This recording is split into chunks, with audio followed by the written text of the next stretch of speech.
bottomless void.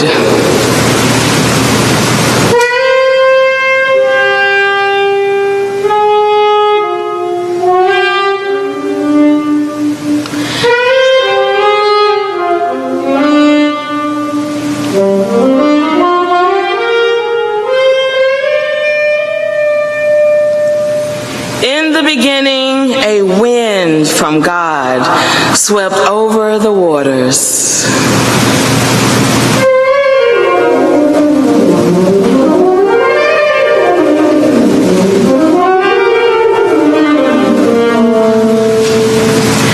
In the beginning, God created.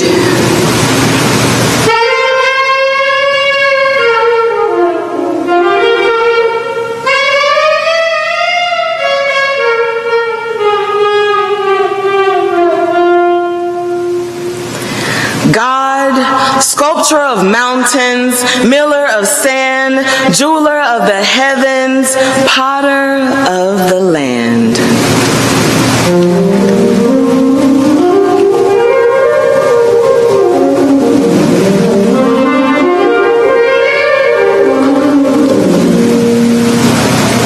God, dresser of the vineyard, planter of the wheat, nuisance to the Pharaoh, beckon of the free.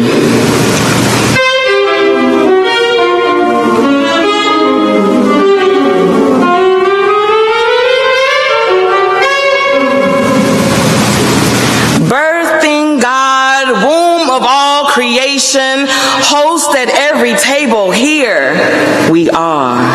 Shape us, lead us, feed us, meet us now.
musicians. Welcome to the School of Divinity Fall 2016, or depending on how you're counting this century, 2016, Convocation. Convocation, in case you were wondering, because I was, is a noun derived from the verb convoke, a verb that is rarely, if ever, in my recent memory, used in contemporary English. To convoke, from the Latin convocare, means to call together. You can get it once you think about it with calling. So it means to call together. To summon, to meet, or assemble. So on this Convocation Day, thank you to all of you who have gathered here in response to our convoking, in response to our call to come together, so that we can mark and celebrate the beginning of a new school year. And entering students, we're very glad to have you here too. We're glad to have all our students, but we especially want to thank those who are starting, who are still in the, I talked to a first-year student who said, my brain's kind of in shock right now. Isn't that the beginning of school? I extend a warm welcome to university and community guests who gather with the School of the Divinity this morning. President Nathan Hatch, you could wave. Members of the University Board of Trustees, members of the School of Divinity Board of Visitors, you people can wave too. Wake Div alumni, you can wave. Area clergy, and the many other lovers of justice who have gathered here this morning to hear our speaker, Reverend Killian Noe. It is an honor and privilege to welcome Killian Noe as the School of Divinity Fall Convocation speaker. You will find a brief biography of Reverend Noe on the second page of your convocation bulletin. And even this brief bio communicates a sense of the passion and compassion that shape Reverend Noe's ministry. I met Killian in 2015 when she received the Wake Forest University Distinguished Alumni Award.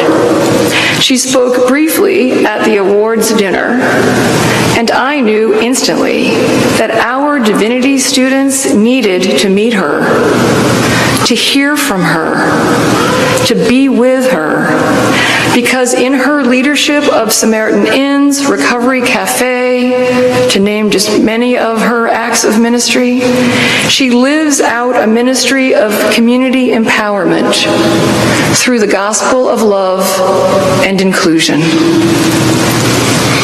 Our mission as a School of Divinity is to educate leaders who will be, you can say it with me if you want, agents of justice, reconciliation, and compassion in Christian churches and other ministries. Killian Noe is just such an agent of justice, reconciliation, and compassion.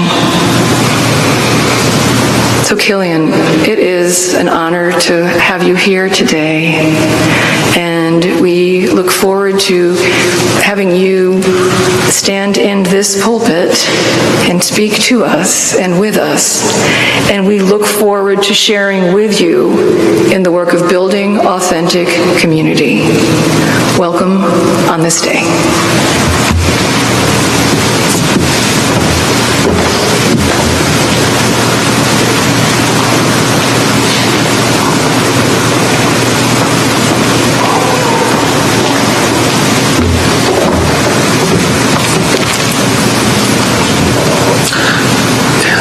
A reading from the prophet Isaiah. Then you shall call, and the Lord will answer.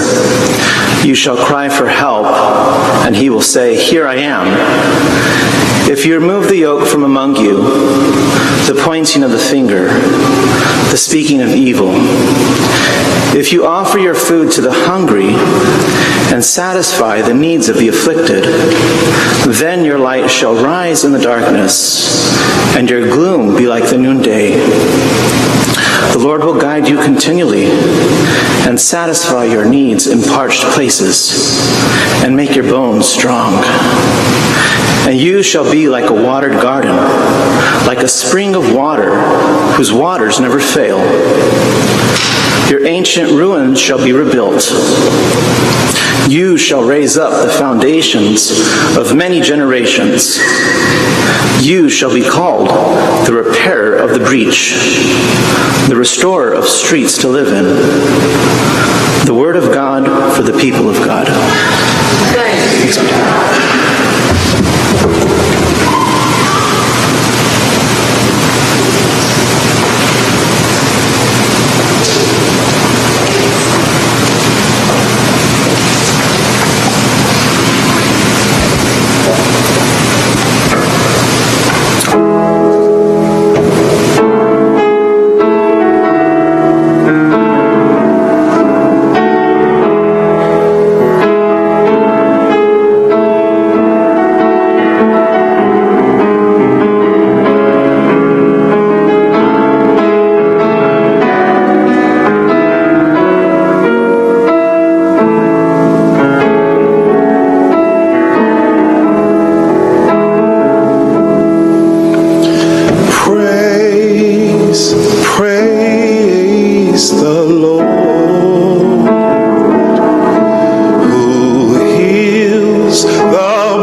Thank you so much for that. Good morning, everybody. It is awesome to be in North Carolina. I grew up in Brevard, and I have family here. And in fact, two of my cousins and my aunt are here today. I have a sister, a 1975 graduate of Wake Forest who lives in Hendersonville. So North Carolina is a part of my soul.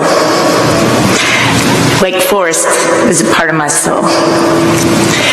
One of my favorite stories is about the time when my sister Lynn and my husband Bernie and I were whitewater rafting down the Nantahala River in the mountains of North Carolina. Any of you been there? Just about everybody. We failed to maneuver our boat properly down this 6-foot drop in the river. Maybe you remember that drop. And we were thrown from the boat. Lynn managed to get out of the river, but Bernie and I found ourselves in the freezing fast rapids heading toward the dangerous Wesser Falls, which we had been warned about in the orientation. Now, several people yelled frantically from the riverbank, "Let the river carry you. We'll get you out downriver. We'll drop ropes 1 mile downriver." I heard their instructions, but I was going to get myself out of that river.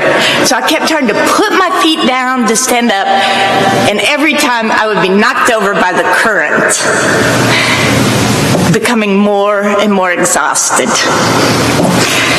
I did manage to catch a glimpse of Bernie's head bobbing in the whitecaps.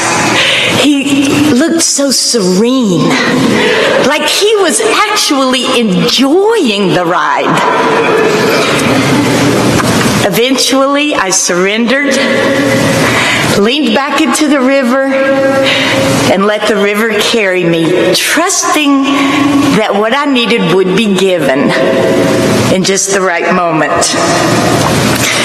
The ropes were dropped, as promised.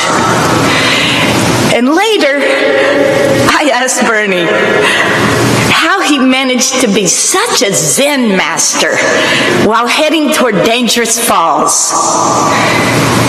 He said, "I wasn't paying attention during the orientation. I had no idea we were headed toward dangerous falls."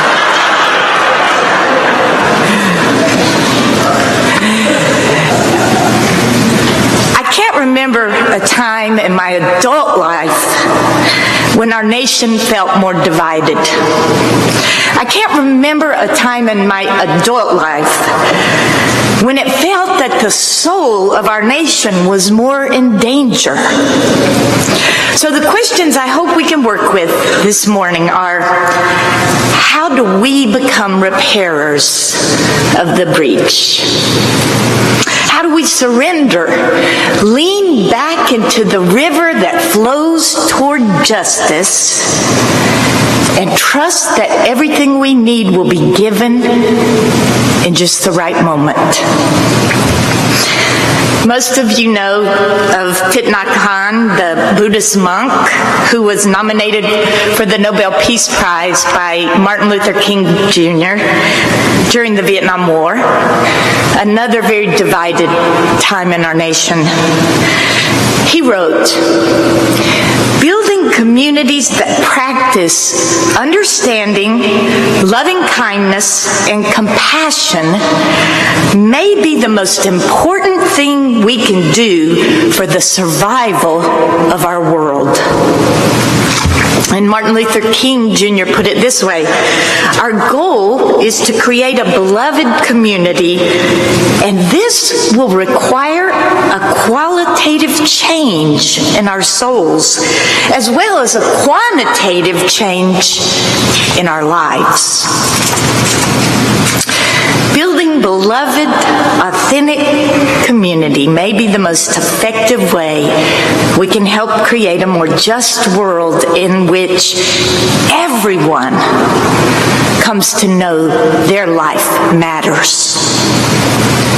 For as Reverend William Barber put it, either all of us matter or none of us matter. So I'd like to name 4 characteristics of the kinds of communities, particularly faith communities, that are repairers of the breach in these dangerously divided times. And none of this will be new to you. You are living this. But I find it's helpful to be reminded of things from time to time. Years ago, one of the residents of Samaritan Inns, the nonprofit we nurtured in Washington, D.C., invited me to come visit him at his new job. Later, when he walked me to my car, I said, "Jim, people really seem to love you here." And he said, "It doesn't mean anything. They don't know me. They don't even know that I'm a recovering addict. Something as core to my survival as that."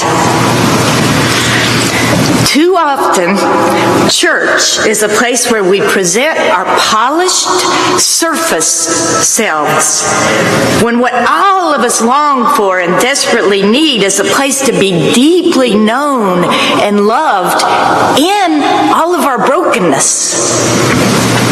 If our world is to survive, the kind of communities needed are communities where we bring not only our gifts, but our brokenness, where we are able to invite others to stand with us in our most entrenched and unsavory struggles. In our Recovery Café communities and the Samaritan Inns community, we believe that holding others accountable to who they say they want to become is the most loving thing we can do. I love Pope Francis saying that churches need to be field hospitals. And I would add, churches need to be field hospitals with recovery support services, because all of us are recovering from something. And if we are not in active recovery, we are in active denial. Which brings me to the second characteristic of the kinds of communities upon which the survival of our world depends. And you know this. I see that you know this.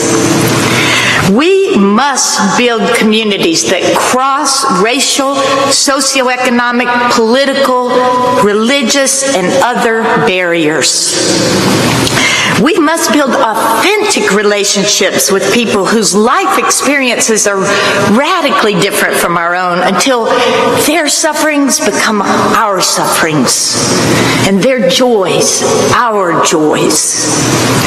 Building communities across these divides is sometimes exasperating, exhausting, and exhilarating.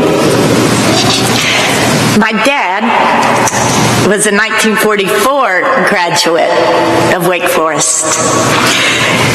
Once, after he visited New Creation Community in Seattle, I asked him what he thought about my little church.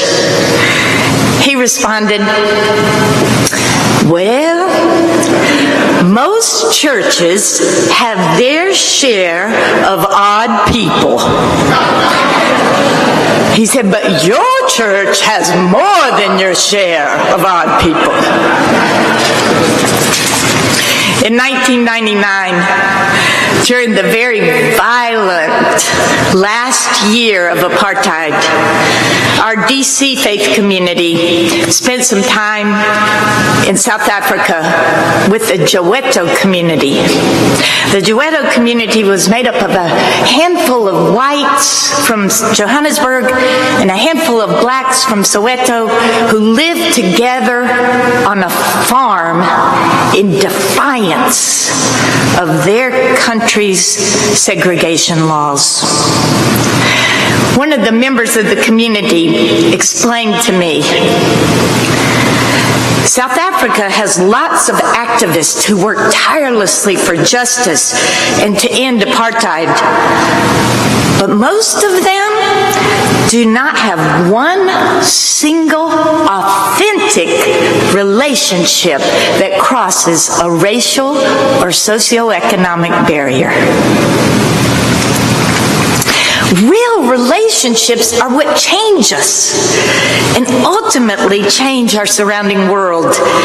Is it possible and more comfortable for us to live our lives around people whose race, religion, sexual orientation, socioeconomic realities are similar to our own? Of course. Of course it is. But homogeneous communities are not as likely to be transformative communities, and what the world needs now are communities that literally transform us so that we might transform the larger culture. In 1993, Samaritan Inns purchased another old, rundown apartment building to be transformed into our second drug and alcohol-free housing community. We had obtained all the appropriate construction permits, and construction was well underway when city officials rolled onto our property and shut down construction. What we soon discovered was that we had not violated any city codes, but rather the neighbors had put so much pressure on the city officials to keep the men and women we served out of their neighborhood that the city had simply caved under the pressure. To make a long 4-year story short, Samaritan Inns ended up suing the District of Columbia for violation of the fair housing laws of the Civil Rights Amendment. The case ended up in federal court in a 13-day trial, and at the end the judge ruled that the District of Columbia had in fact acted in gross violation of the fair housing laws and had knowingly discriminated against the women and men Samaritan Inns served. We resumed construction and opened a 42-unit beautiful apartment building. But it's important to note that we did not wake up one morning and decide we wanted to spend the next 4 years embroiled in legal battles. Our willingness to step into that fight for those being discriminated against grew out of a call to be in relationship with those being discriminated against. If we truly are growing in love with those who are suffering at the hands of unjust systems, if that love is deep enough and authentic enough, then finding ourselves opposing unjust systems will follow as naturally as the morning follows the night. I love what Dietrich Bonhoeffer says. He says, the person who loves their vision of community will ultimately destroy community. But the person who loves the people around them will create community. Which brings me to the third characteristic of the kinds of communities desperately needed in these dangerously divided times. We need communities where there is not only proximity to and relationship with those suffering injustices and indignities.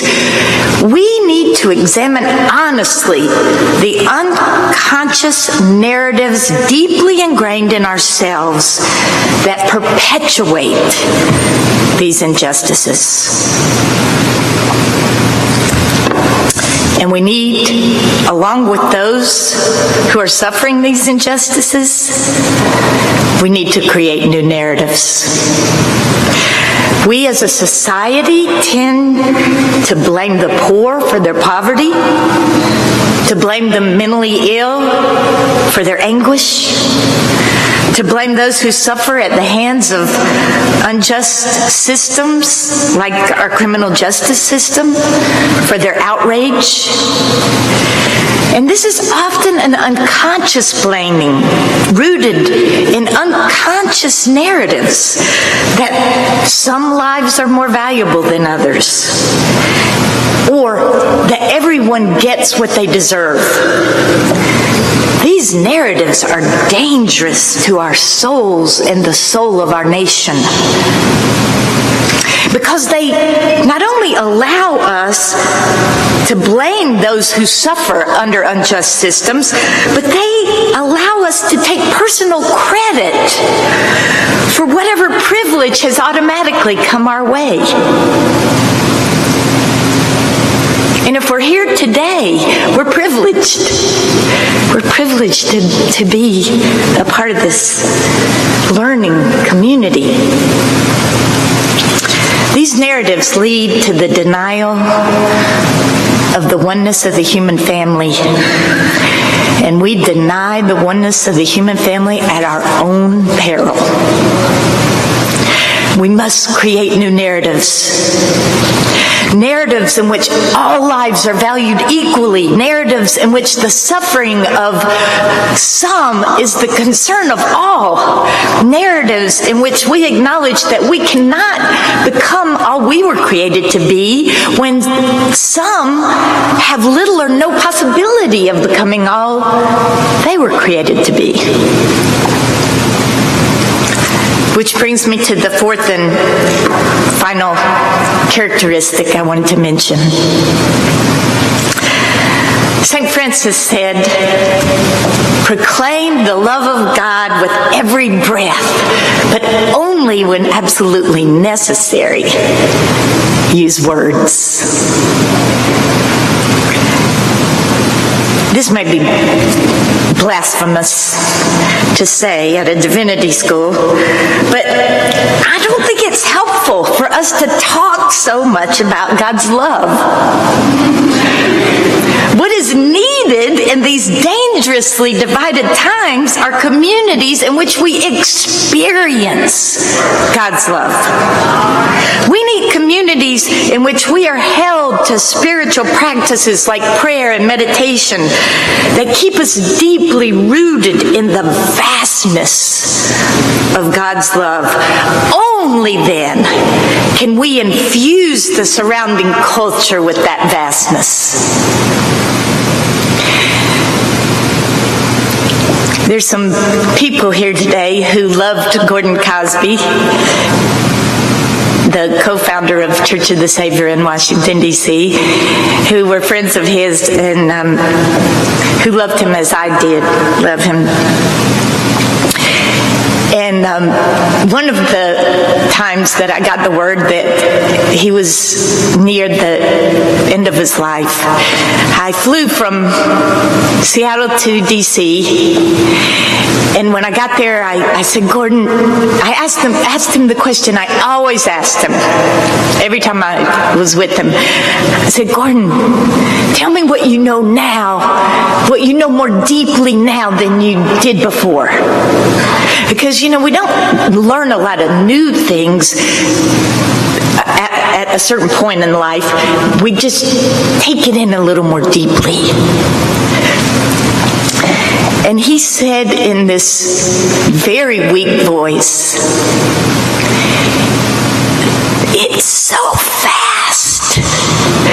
The realm of God, the realm of love, it's more vast than I ever imagined."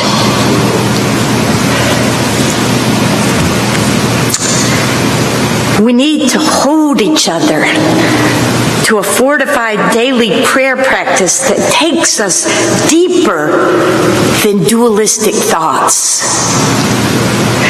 Dualistic thinking keeps us dangerously divided. We need a prayer practice that roots us in that vastness. If we want our doing to flow from that vastness, we must make showing up day in and day out our primary work. Showing up in prayer, our primary work. For unless our doing flows from the depths of that vastness in us, it will have limited power to heal and transform.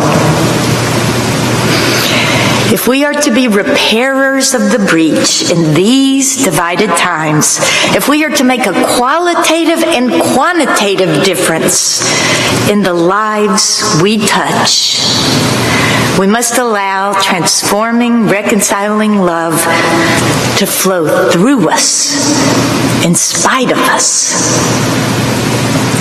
We must practice leaning back into that river that flows toward justice, allowing ourselves to be carried to places and maybe into relationships we otherwise would not choose to go. And we must build communities that are like springs whose waters never fail. Thank you so much for listening.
Hear our prayers for those who live in wealth, those who worry that what they have will never be enough, those who long to release the burden of more.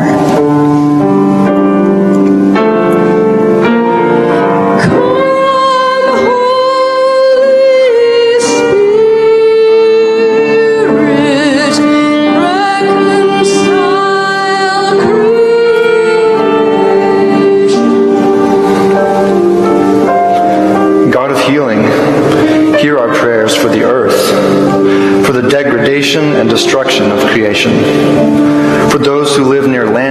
landfills and toxic waste sites. For those who suffer in the disaster of fire, wind, and flooding caused by climate change. God of grace, hear our prayers for those whose decisions contaminate drinking water with coal ash or lead. For corporate leaders who are pressured by the market system to make more profits at the expense of the environment. For those of us who demand cheaper food and fuel that leads to the devastation of fields and forests.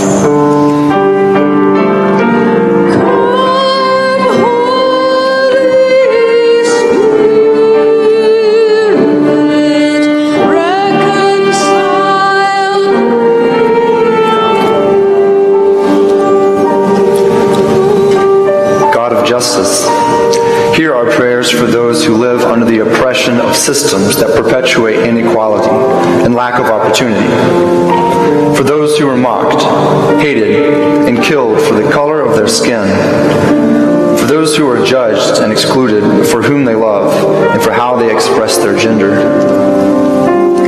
God of wisdom, hear our prayers for those who feel excluded by social and economic changes, for those who fear their privileged place will be lost and they themselves will be mistreated, for those who seek to use the power they have been given with generosity and graciousness.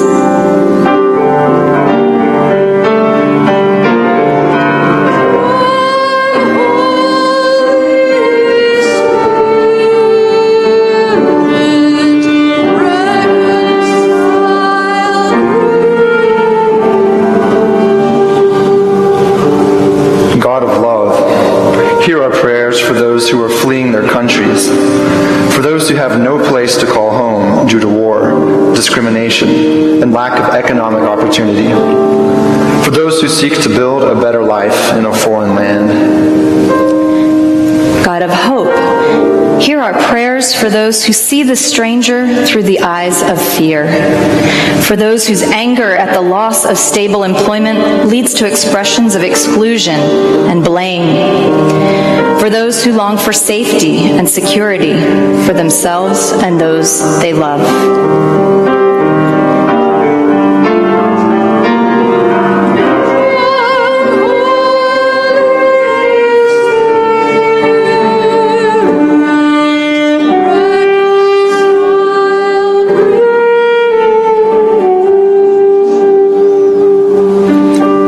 Reconciliation. May we build bridges rather than walls. May we seek to understand rather than to be understood. May we sow seeds of hope and compassion in a divided world. May we, O God, be repairers of the breach.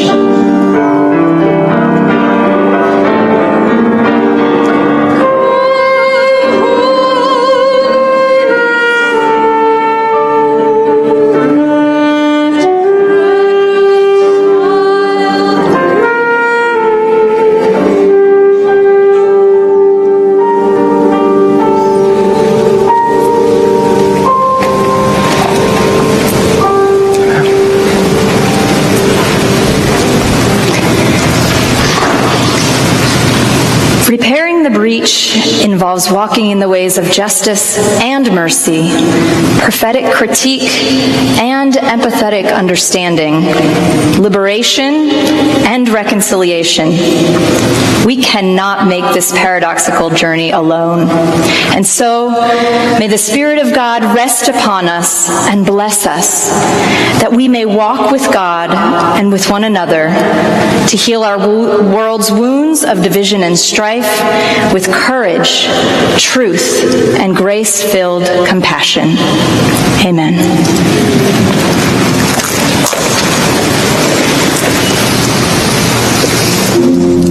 Thank you. That was beautiful.